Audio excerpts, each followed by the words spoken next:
আপনাদের কবরস্থানে যখন যান আপনারা কবরে সালাম করেন? কিবিলা সালাম করেন? বলেন না, একটু বলেন, কিবিলা সালাম করেন? আসসালামু আলাইকুম আলাল কবর। তো বাবাজি ভাইরা, ওরাকে জিন্দা জানা সালাম করেন নাকি মুর্দা? যদি মুর্দা মনে করে সালাম করেন তাহলে গুনাহ আপনার হবে। কেন যে সালাম দিলেন সুন্নাত, জবাব দেওয়া তো ওয়াজিব।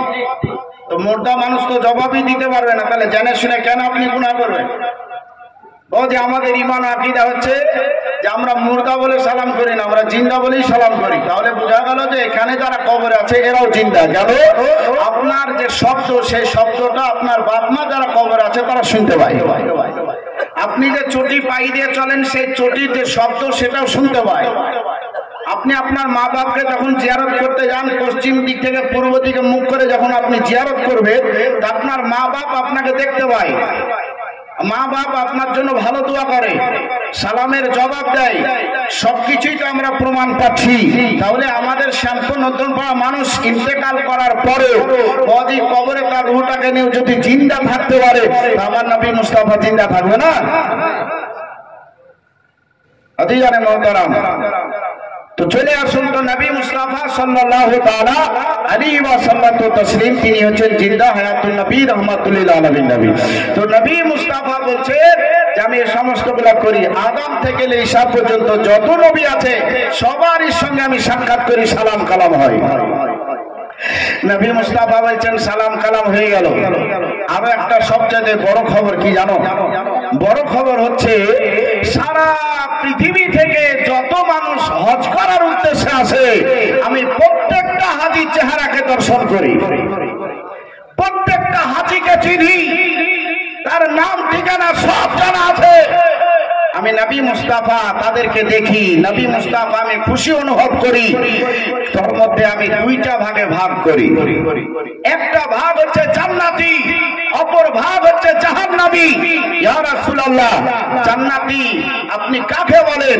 নবী আমার বলছেন হজ করতে আসলো মক্কা শহরে পৃথিবীর যে কোনো প্রান্ত থেকে, আমি নবী মুস্তাফা বলি মান যারা কবরি ওয়াদাবাত লাহু সাওয়াদি, যে আমার রওজাকে জিয়ারত করতে আসলো এ হাজী ও জান্নাতে যাবে, তার জন্য আমি নবী জিম্মেদার হয়ে গেলাম। আর যে আমার রওজা আসলো না, ও হাজীকে হাজী বলে ডাকলে গুনাহ হবে, পাপী বলে ডাকলে নেকি বেশি হবে। জোরে বলো আদিয়ানে মুহতারাম। তাহলে নবীর মুহাব্বত ভালোবাসায় সবকিছু আমরা পেয়েছি। আর এই নবীকে ছেড়ে দিলে বদিওয়ারা কোনো কামে লাগবে কি? কোনো কামে লাগবে না। ইমানটা হচ্ছে মেন। কেমন মেন? একটা কথা আপনাদেরকে বুঝাই দিই, তাহলে বেশি বোঝা যাবে। মুসা নবী আলাইহিস সালাতু তাসলিমের জামানায় একজন ব্যক্তি মারা গেল, একজন ব্যক্তি ইন্তেকাল হলো। তো ওই ব্যক্তি নামাজও পড়তো না, ভালো কাজও করতো না।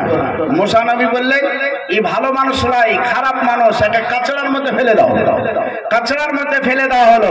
আল্লাহ রাব্বুল আলামিন খবর করছেন, এই মুসা, যাকে তুমি কাচড়ার মধ্যে ফেলেছো তাকে উঠিয়ে গোসল করিয়ে দাফন কাফন করিয়ে জানাজা করে ভালো করে দাফন করো, যেভাবে মানুষ দাফন করতে হয় ওইভাবে দাফন করে দাও। দাফন সব কমপ্লিট। কারণটা কি? কারণটা এবার বলছেন, হে মুসা, কারণটা হচ্ছে তাই তোমার উপর আমি তৌরাত নাজিল করেছি, ওই তৌরাতে আমার দোস্ত হাবিবুল্লাহর নাম আছে। জোরে বলো, তোমার তৌরাতে আমার হাবিবুল্লাহর নাম আছে। ওই ব্যক্তি নামাজ পড়তো না, আরো কিছু করতো না ঠিকই, কিন্তু ওই ব্যক্তি তৌরাত খানা যখন পড়তো আমার হাবিবুল্লাহর নামটা পেলে মুহাব্বতে মুসাবিয়ে চুমা খেয়ে চোখে লাগিয়ে নিত। আমি আল্লাহ এই ভালোবাসাই তার জীবনের সব গুনাহকে মাফ করে দিই। আদিয়ানে মুহতারাম, নবীর নাম পেয়ে যদি মুসাবিয়ে চোখে লাগার কারণে তার এতদিনই যদি মাফ হয়ে যায়, তো যে নবীকে আমরা জন্মের পর থেকে পেয়েছি মরার আগা পর্যন্ত আমাদের কবরে কি ওরা আজে বসতে পারে? আসতে পারে? আমরা নবীকে জিন্দা মানি, নবীকে হাজির নাজির মানি, নবী গায়েবে বাণী দিতে পারেন, নবী উপস্থিত হতে পারেন, নবী আমার কথা শুনতে পান, নবী আমার দরুদ শুনতে পান। নবী মুস্তাফা আমার জন্য একটা নয়, দুইটা নয়, 7খানা কাগজ রেডি করেন, আমার গুনাহগার উম্মতারি হাসর ময়দানে আটকে যাতে না যাই, তার জন্য নবী 7টা কাগজের টুকরো রেডি করে করেন, যখন দেখবেন আপনার নেকি কম হয়ে গেল, নবী মুস্তাফা পকেট থেকে একটা করে কাগজ দিয়ে আপনাকে উদ্ধার করে জান্নাতি বানাই দিবেন। তো যে নবী আপনাকে আমাকে জান্নাতি বানাইবে, এই নবীকে কেউ যদি বড় ভাই বলে দেয়, তোর পিছনে নামাজই পড়া চলবে না। জয় খোদায় ও মানত খোদায় ও মানত তকদীর জাগিয়ে দাও, তকদীর জাগিয়ে দাও খোদায় ও মানত তকদীর জাগিয়ে দাও, তকদীর জাগিয়ে দাও। চোখ দিয়েছ তো নবীর মদিনা দেখিয়ে দাও। কি নবীর মদিনা দেখার ইচ্ছা আছে? কার কার আছে একবার হাত তুলেন তো দেখি। মাশাআল্লাহ, আলহামদুলিল্লাহ। যাতে সবার যারা নসিব হয় সকলে পড়ি আল্লাহুম্মা আমিন। খোদায়ে ও মানত তকদীর জাগিয়ে দাও, তকদীর জাগিয়ে দাও। সোনার ক্ষমতা তুমি দিয়েছো আমার, ফের মসজিদ নববী আজান শুনে দাও খোদায়ে ও মানত তকদীর জাগিয়ে দাও, তকদীর জাগিয়ে দাও। দু হাত করি দুয়া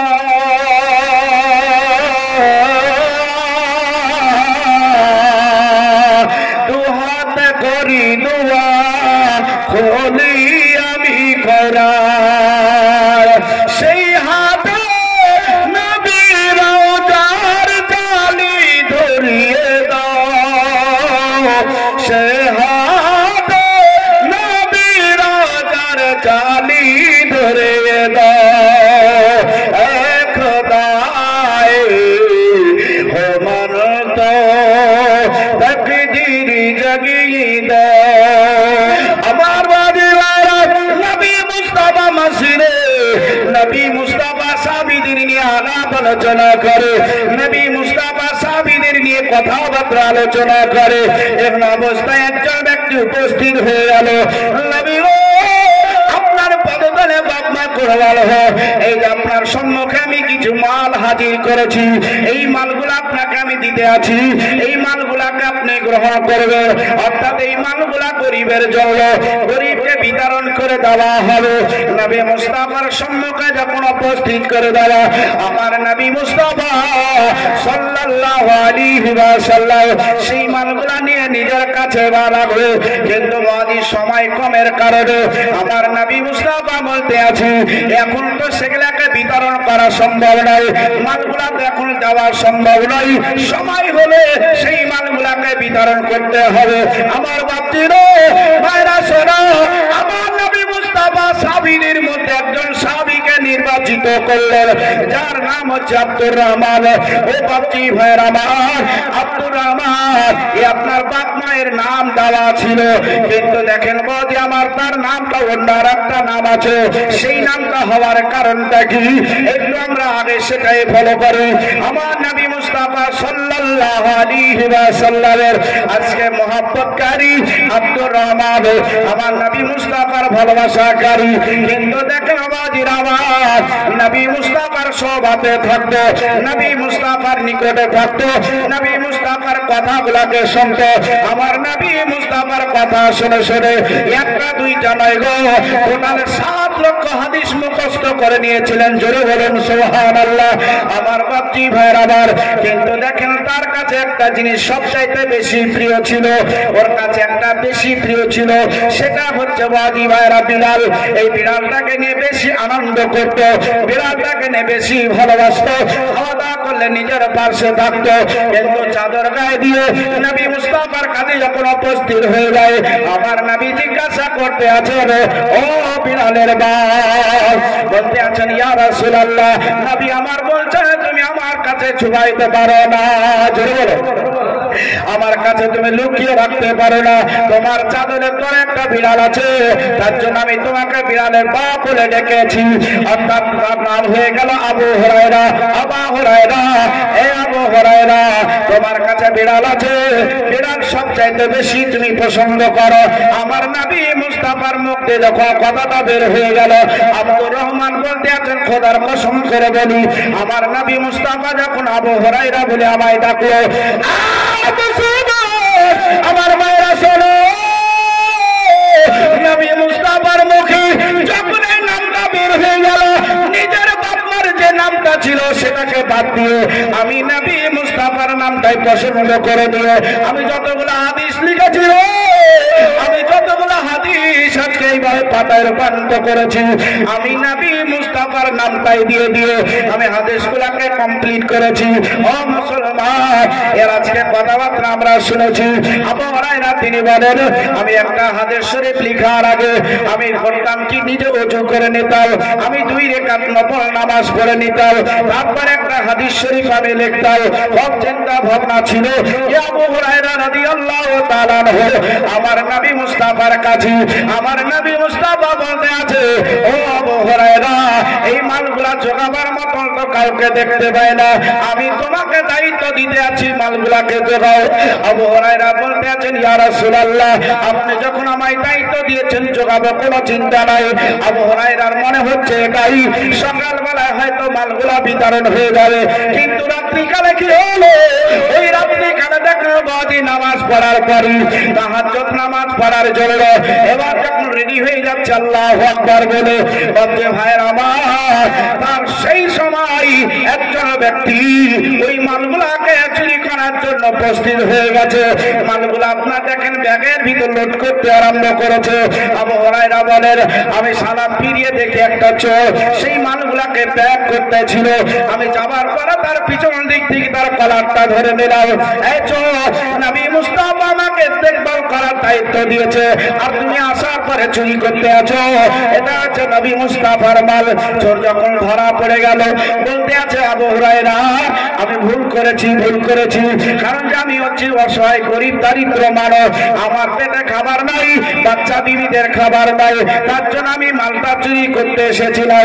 যখন আমি তোমার হাতে ধরা পড়ে গেছি, তখন তুমি আমাকে ছেড়ে দাও, আমি তোমার সম্মুখে কান ধরতে আছি, আর তোমার মাল চুরি করতে আসবো না, আর চুরি করতে আসবো না, আমাকে ছেড়ে দাও।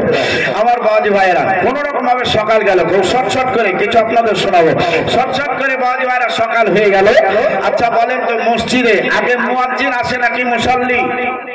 কে আসে আগে? মুয়াজ্জিন। কেন?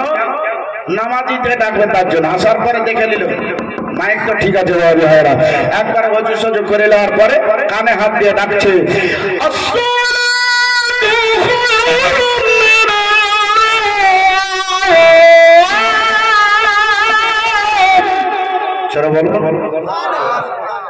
তো যারা নামাজি আছে আপনার উঠার পরে বাবাজি ভাইরা মসজিদের দিকে অগ্রসর হতে লাগে, কি আপনার বাড়িতে পড়তে লাগে, ঠিক কিনা আমার বাবাজি ভাইরা? তাহলে মুয়াজ্জিন আগে আসে, মানুষ নামাজি দিকে ডাকে, তো নামাজে উঠে নামাজের উদ্দেশ্যে চলতে লাগে। বাবাজি ভাই শোনালাম, এই যে নামাজের কথা চলছে, তো মহিলা মানুষ নামাজের কথা শুনে নিল, স্বামীকেও যাবো, এই দেখো আসার পরে নামাজের কথা কোনো বক্তা কিন্তু ছাড়েনি, এই শুক্রবার তোমাকে নামাজ পড়তেই হবে। তুমি যে আরে আমি যা নামাজ জানি না, কি করবো? বুঝো, শ্যামপুরে কত বুড়া আছে, ওদের দেখে দেখি নামাজ পড়ে নেবে, যাও। কোনদিন মসজিদ আসেনি জি, চলে আসলো, আসার পরে ভাগ্যেস করবে একটা বুড়ার বাজারে পড়েছে, তো আমাদেরকে দেখান, বুড়াটা এইভাবে নিয়াত করতে গেলে হাঁচি উঠে গেছে। তো ই তো কোনোদিন মসজিদ আসেনি, ই ভাবছে মনে হয় নিয়াত করতে গেলে হাতছি দিতে হয়, এ তো বুড়া মানুষ মসজিদকে হিলাইতে পারে না, আমি এত জোর হাতছি দিল পুরো মসজিদকে হিলাই দেবো। বাবাজি ভাইরা নিয়াত করে এত জোর হাতছি করেছে, আর পাঁচরে যে ছেলে পিলাই চলকে গেছে, এত জোরে হাতছি তোলে। আর একজন নামাজের মধ্যে কথা বলতে হয় না, আর একজন তুই তো ভুলি দিলি, হ্যাঁ তাই বলাবলি করতে করতে জালসা শেষ হয়ে গেছে আমার বাদি ভাইরা। তাহলে লক্ষ্য রাখো, হজরে যখন টাইম হয়েছে নামাজটা পড়ে সাহাবী নবী মুস্তাফা দরবারে উপস্থিত। নবী মুস্তাফার সম্মুখে চলে গেলেন। আসসালাতু ওয়াসসালামু আলাইকা ইয়া রাসূলুল্লাহ। আমার সাহাবী রাসূল বলতে আছেন, ইয়া রাসূলুল্লাহ আপনার সম্মুখে উপস্থিত হয়েছে। নবী মুস্তাফা বলতে আছেন, সাহাবী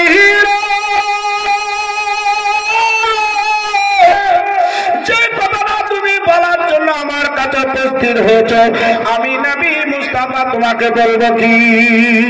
আমি নবী মুস্তাফা তোমার রাত্রে গিয়েছে সেটা আমি নবী মুস্তাফা বলবো।